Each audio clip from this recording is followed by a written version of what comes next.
માનવ સેવા ટ્રસ્ટ અન્નક્ષેત્ર ઉપલેટા આજે એક વિશિષ્ટ સેવા આવી છે।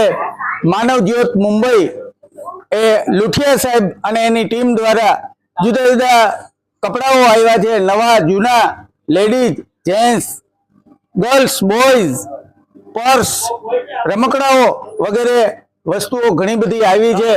આજે લગભગ 17 જેટલા પાર્સલો અહીં આવ્યા છે અને એને ડિસ્ટ્રીબ્યુટ કરવા માટે અમે પ્રયત્ન કરી રહ્યા છીએ। અત્યારે અમારો સ્ટાફ યશવંતભાઈ, દિલીપભાઈ મહેતા, સીડી પટેલ, ગોવિંદભાઈ ધામેચા, કેશુબાપા સિણોજિયા, દિનેશભાઈ કણસાગરા, લાલજીભાઈ અને અમારા લેડીઝ સ્ટાફ પણ અત્યારે મદદ કરી રહ્યો છે। અને આ તમામ કપડાઓ છે અલગ અલગ વિભાગ કરી, લેડીઝના જુદા, સાડી જુદી, ડ્રેસ જુદા અને જેન્ટ્સના અને બાળકોના જુદા, એમ